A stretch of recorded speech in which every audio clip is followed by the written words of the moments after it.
दोस्तों, क्या हो अगर आप अपने ही अपार्टमेंट में पिछले 10 सालों से कैद हो जाए। अगर आप बाहर निकलते भी हैं तो आपको मार दिया जाता है। ये कहानी भी कुछ इसी तरह की है। शाशा नाम की औरत जो हांगकांग में रहा करती थी, लेकिन अब वो शहर पहले जैसा नहीं रहा। पूरा शहर बर्बाद हो चुका है। वो अपने अपार्टमेंट में लेटी हुई बस वही सोच रही है कि यहाँ से बाहर कैसे निकला जाए। तभी उसे ख्याल आता है कि उसने छत पर कुछ पानी स्टोर करने के लिए रखा हुआ है। इसलिए वो फौरन ऊपर जाती है और ग्रिलिंग के आसपास लगी जितनी भी ओस की बूंदें होती है उन्हें इकट्ठा करना शुरू कर देती है। अब आप सोच रहे होंगे कि ऐसा क्यों कर रही है। ये थोड़ी देर में आपको पता लग जाएगा। अब ये सब करने के बाद जब वो बाहर देखती है तो पूरा हांगकांग शहर काले बादल की तरह दिखाई दे रहा था। हर तरफ बस तबाही थी, ना कोई इंसान ना कोई जानवर। और ऐसा इसलिए हुआ था क्योंकि साल 2013 में एक तेज तूफान आया था जो अपने साथ कई गैलन पानी लेकर आया और पूरा शहर को डुबा कर चला गया। लेकिन यह सब यहाँ नहीं रुकता। जो भी लोग बचे थे वो कुछ दिनों बाद मारे जाते हैं, क्योंकि उसी समय एक 8.2 का भूकंप आता है जिसमें लाखों लोगों ने अपनी जान गंवा दी और कई तो आज तक मिले भी नहीं। उन्हीं में से एक शाशा भी है जो बची रह गई और तब से लेकर आज तक वो अपने इस अपार्टमेंट में गुजारा कर रही है। उसके पास जो कुछ भी खाने पीने का सामान है वो उसे खाती है और अगर खत्म हो जाता है तो ढूंढती है। उसने कई सालों से किसी इंसान को नहीं देखा। यहाँ हम देखते हैं कि उसके पास एक रेडियो भी है जिसकी बैटरी वो सोलर से चार्ज करती है। जिसके बाद वो उस रेडियो में एक फ्रिक्वेंसी सेट कर देती है और हम उस रेडियो पे सुन पाते हैं कि एक आदमी कह रहा था कि अभी भी बचने की उम्मीद है। हमारे पास खाना, शेल्टर और सारी ज़रूरतों का सामान है। अगर आप जिंदा हैं तो हमारे बताए हुए लोकेशन पर आ जाइए। लेकिन जो लोकेशन वो बता रहा था वो जाना संभव नहीं है क्योंकि शाशा के पास कोई भी बोट नहीं है। अगर वो स्विम करके गई तो रास्ते में ही मारी जाएगी। तभी उसे दूर कुछ आवाज़ें सुनाई देती है और जब वो अपनी दूरबीन से देखती है तो उसे पता चलता है कि कुछ दूरी पर गिने चुने सर्वाइवर रह रहे हैं। लेकिन वो उनकी मदद नहीं कर सकती क्योंकि उसके पास तो खुद खाने का सामान नहीं है और इसीलिए वो चुपचाप बैठ जाती है और अपने स्टोर करे हुए पानी को पीने लगती है। कुछ इस तरह से वो अपना गुजारा किया करती है इतने सालों में। लेकिन उसे इस बात का अंदाज़ा नहीं है कि आने वाले दिनों में उसके लिए मुश्किलें और बढ़ने वाली है, क्योंकि अभी भी लोगों का कहना है कि तूफान अपनी पीक पर आना बाकी है और इस बार वो बचे हुए लोगों को भी अपने साथ ले जाएगा। और इसीलिए शाशा और सतर्क हो जाती है और चीज़ों को कम इस्तेमाल करना शुरू कर देती है।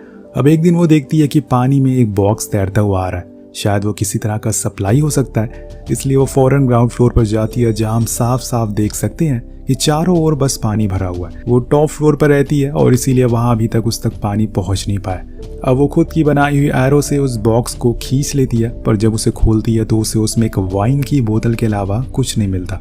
उसे उम्मीद थी कि शायद कुछ खाने का सामान मिल सके। खैर कोई बात नहीं, कुछ तो मिला उसे। शाशा ऊपर आने लगती है लेकिन वो 3rd फ्लोर पर रुककर एक रूम की तरफ देखने लगती है। शायद उस रूम से उसका कोई अतीत जुड़ा हुआ है, इसलिए वो बहुत ही भावुक मन से उसे देख रही थी। ऊपर आने पर हम उसके रूम को देखते हैं जहाँ पर सारा सामान बिखरा पड़ा हुआ है। बहुत सी चीजें सड़ चुकी है, चारों ओर बस गंदगी थी। तभी वो देखती है कि उसके हाथ में चोट लग गई है उस एरो के चलाने से। इसलिए वो छत पर जाकर उसे मरहम पट्टी लगाती है। लेकिन यहाँ ये हालत देखकर उसकी आंखों में आंसू आ जाते हैं। वो तंग आ गई थी ऐसे अकेले की जिंदगी जीकर। तभी वो ऊपर वाले को थैंक यू भी कहती है कि कम से कम वो आज जिंदा तो है। और इसी के बाद वो नीचे सोने चली जाती है और कुछ इस तरह से उसका रूटीन चलता है। सुबह उठ के पानी को स्टोर करना, फिर पूरे दिन बस इसी उम्मीद में रहना कि शायद कुछ बहकर उसके पास आ जाए जिसे वो अपनी ओर खींच ले। लेकिन कई ऐसे दिन भी होते हैं जब वो भूखे पेट सोती है।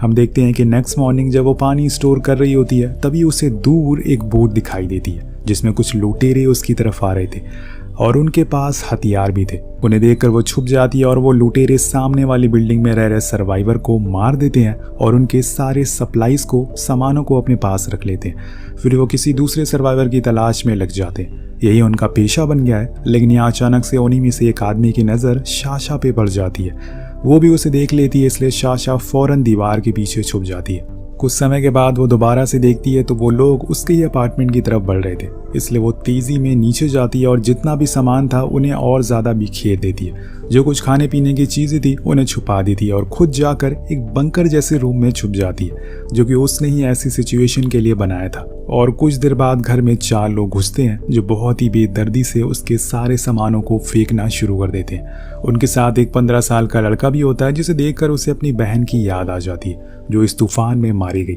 लेकिन कैसे ये आपको कुछ ही देर में पता चलेगा। अब ग्रुप में से एक आदमी को पूरा यकीन था कि उसने इस घर में किसी को देखा है, लेकिन और लोगों को यहाँ घर में कोई दिखाई नहीं देता। इसलिए वो उन पर बहुत चिल्लाता है और कहता है कि तुमने हमारा टाइम खराब कर दिया।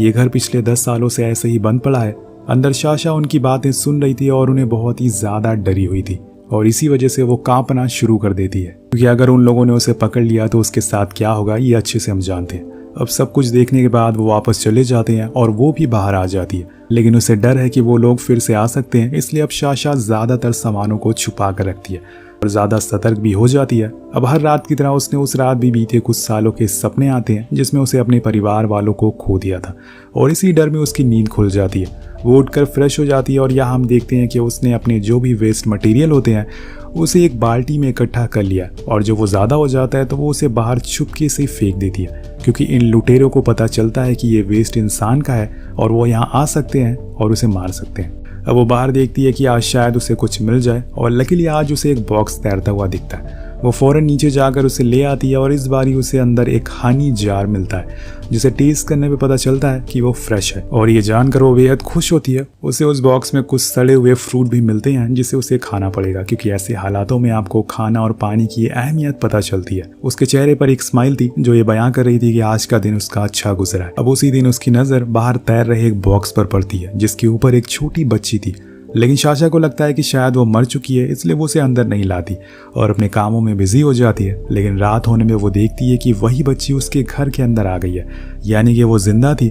और जब वो उसके पास जाती है लेकिन वो बच्ची भागकर दूसरे रूम में चली जाती है और बेड के नीचे जाकर छुप जाती है। पर साशा उसे ढूंढ लेती है और देखती है कि उसने सारा सामान इधर उधर फेंक दिया। जो खाने का सामान था उसने अपने साथ रख लिया है और ये देखकर वो हंसने लगती है। शायद उसकी जिंदगी में इस लड़की के आने से कुछ बदलाव आए या फिर ये उसके लिए एक मुसीबत बन सकती। अब अगले दिन वो देखती है कि उस बच्ची के हाथ में एक एनवलप है जिसके अंदर साशा और उसकी छोटी बहन की फोटो है। वो तुरंत उस फोटो को ले लेती है और छुपा देती है, पर यहाँ हम उसकी आंखों में आंसू देखते हैं। शायद वो उस तस्वीर को नहीं देखना चाहती या फिर जो भी उस तस्वीर में है उसे कोई गहरा अतीत उससे जुड़ा हुआ है। साशा उसके लिए कुछ नूडल बनाती है और वो दोनों छत पर चले जाते हैं और खाते हैं, लेकिन यहाँ साशा उस बच्ची की हरकतें देखकर मुस्कुराने लगती है। इससे उसे थोड़ा सुकून मिलता है। उसने पिछले 10 सालों से किसी और दूसरे से बात नहीं करी है और आज उसके पास कम से कम एक दूसरा शख्स तो है बात करने के लिए।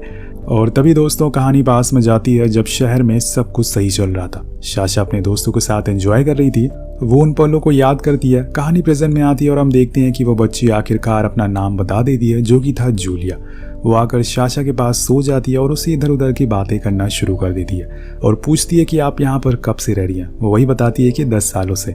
यहाँ जूलिया अपने बारे में कुछ बताती है कि जैसे उसका परिवार उस सुनामी में नहीं मरा, बल्कि कुछ लोगों ने आकर उन्हें मार दिया, क्योंकि वो लोग अलग धर्म के थे और उन्हें लग रहा था कि ये सब हमारी वजह से हो रहा है। पर मेरी मम्मी ने मुझे बॉक्स में बैठा कर बाहर छोड़ दिया और मैं इस तरह आपके पास आ गई। अब साशा कहती है कि घबराओ मत, हम लोग जल्दी ही एक बोट बनाएंगे और यहाँ से कहीं दूर चले जाएंगे। अगले दिन हम दोनों को छत पर देखते हैं, पर तभी जूलिया गेट को लॉक कर देती, जिसमें साशा ने टेप लगाकर उसे रोका हुआ था। अब इस चीज से वो बहुत चिढ़ जाती है, क्योंकि ये गेट अब नहीं खुलने वाला था और ये भी भूखे ही मारे जाएंगे। लेकिन जूलिया एक वायर की मदद से उसे खोल देती है, जिसे देखकर साशा थोड़ी शॉक थी। पर वो उसे समझाती है कि यहाँ पे किसी भी चीज को टच मत करना, ना ही कोई आवाज करना, क्योंकि बाहर कुछ ऐसे लोग घूम रहे हैं जिन्होंने अगर हमें देखा तो वो मार देंगे। अब नीचे आने पर साशा को कुछ आवाजें सुनाई देती है। जब वो बाहर देखती है तो उसे वहां पता चलता है कि लुटेरे अपनी बोट से इसी तरफ आ रहे हैं और इसीलिए वो फौरन जूलिया को छुपने को कहती है, पर वो लुटेरे वहीं से मुड़कर चले जाते हैं और ये लोग अपनी जान बचा लेते हैं। अब नहाते समय जूलिया साशा से सवाल करती है कि अगर वो लोग यहाँ पर आ गए तो हम क्या करेंगे। तो वो उसे उसी बंकर के बारे में बताती है और कहती है कि हम उसमें छुप जाएंगे। पर यहाँ जूलिया कहती है कि वैसे भी मैं कुछ दिनों में यहाँ से चली जाऊंगी, क्या तुम भी मेरे साथ जाओगी।